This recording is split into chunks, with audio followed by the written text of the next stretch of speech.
Training এর পরে যেটা আমি উপলব্ধি করতে পারলাম, আমার আরো কোন কোন জায়গাগুলোতে হচ্ছে ডেভেলপ করতে হবে, তারপর হচ্ছে আমার কাস্টমার সেগমেন্টগুলো কিভাবে মডিফাই করতে হবে, কাস্টমার রিলেশনশিপ বিল্ড আপটা কিভাবে তৈরি করতে হবে, নিজেকে কিভাবে তৈরি করতে হবে।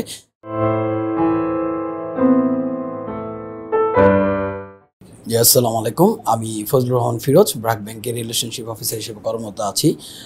প্রথমত ধন্যবাদ জানাই ব্র্যাক ব্যাংকে যে আমাকে একটি সুন্দর প্ল্যাটফর্ম তৈরি করে দেওয়ার জন্য, এবং ধন্যবাদ জানাই আকবর স্যারকে বৃদ্ধির এই ট্রেনিংয়ের মাধ্যমে আমার ক্যারিয়ার এবং হচ্ছে প্রফেশনাল গ্রোথিংটাকে বৃদ্ধি করা দেওয়ার জন্য আর কি।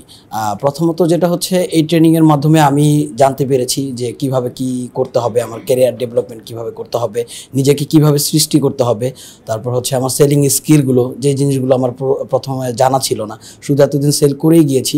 কিন্তু এই ট্রেনিংয়ের পরে যেটা আমি উপলব্ধি করতে পারলাম যে আমার আরও কোন কোন জায়গাগুলোতে হচ্ছে ডেভেলপ করতে হবে, তারপর হচ্ছে আমার কাস্টমার সেগমেন্টগুলো কীভাবে মডিফাই করতে হবে, কাস্টমার রিলেশনশিপ বিল্ড আপটা কীভাবে তৈরি করতে হবে, নিজেকে কীভাবে তৈরি করতে হবে।